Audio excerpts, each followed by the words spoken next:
Hello बच्चों, आइए इस प्रश्न को समझते हैं। अच्छी प्रतिवर्ती क्रियाओं के लिए हमें क्या अखंड इंटैक्ट चाहिए। हमसे यहाँ पे प्रश्न में ये पूछ रहा है कि जो अच्छी प्रतिवर्ती क्रियाओं के लिए हमें यहाँ पे क्या अखंड या फिर इंटैक्ट चाहिए। विकल्प ए में दे रखा है मेरुरज्जु, विकल्प बी में दे रखा है मेडुला ऑब्लोंगेटा, विकल्प सी में दे रखा है हाइपोथैलेमस और विकल्प डी में दे रखा है सेरिबेलम। तो यहाँ पे सबसे पहले हम इस प्रश्न की मुख्य अवधारणा लिखेंगे। तो यहाँ पे अगर इस प्रश्न की मुख्य अवधारणा लिखे तो यहाँ पे हम लोग बात करेंगे प्रतिवर्ती क्रियाओं की। प्रतिवर्ती क्रियाओं की। तो यहाँ पे ये जो प्रतिवर्ती क्रियाएं होती हैं या फिर जो क्रियाओं की अगर हम बात करें तो किस तरह की ये क्रियाएं होती हैं। तो ये जो प्रतिवर्ती क्रियाएं होती हैं इनके बारे में हम लोग लिख सकते हैं कि ये एक स्वायत्त यानी कि अनैच्छिक। तो यहाँ पे हम बोल सकते हैं कि जो प्रतिवर्ती क्रियाएं होती हैं या फिर जो प्रतिवर्ती क्रिया होती है एक स्वायत्त यानी कि अनैच्छिक। स्वायत्त तंत्रिका पेशीय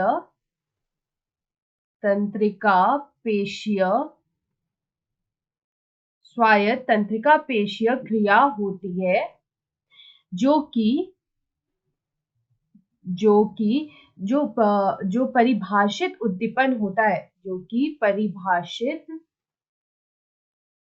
उद्दीपन से उत्पन्न होता है। तो हम लोग बोल सकते हैं जो परिभाषित उद्दीपन से उत्पन्न होता है। इस तरह की जो क्रियाएं होती हैं इसी को हम लोग बोलते हैं प्रतिवर्ती क्रिया।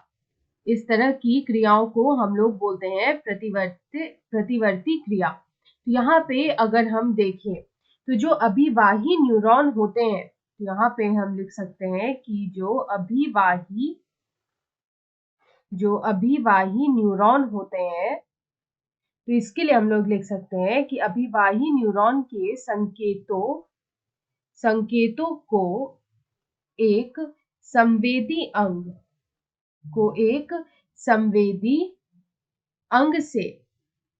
संवेदी अंग से ग्रहण करता है। संवेदी अंग से ग्रहण करता है।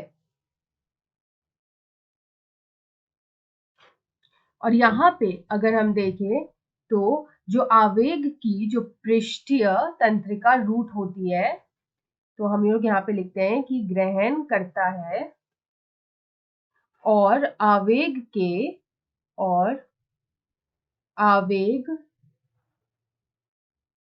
को पृष्ठीय तंत्रिका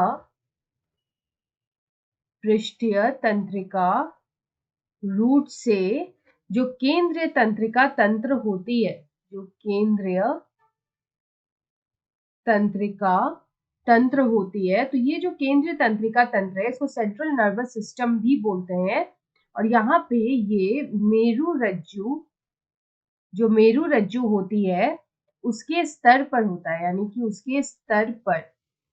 तो यहाँ पे जो केंद्रीय तंत्रिका तंत्र है वहां तक ले जाता है, केंद्रीय तंत्रिका तंत्र तक ले जाता है। तो यहाँ पे हमसे जो प्रश्न है उसमें क्या पूछा है, यही पूछा है कि जो प्रतिवर्ती क्रिया होती है उसके लिए हमें क्या अखंड चाहिए होता है, क्या इंटैक्ट चाहिए होता है। तो जो अभिवाही न्यूरॉन होते हैं, अभिवाही न्यूरॉन संकेतों को जो है एक संवेदी अंग से ग्रहण करता है और आवेग को पृष्ठीय तंत्रिका रूट से होते हुए जो केंद्रीय तंत्रिका तंत्र यानी मेरुरज्जु के स्तर तक ले जाता है।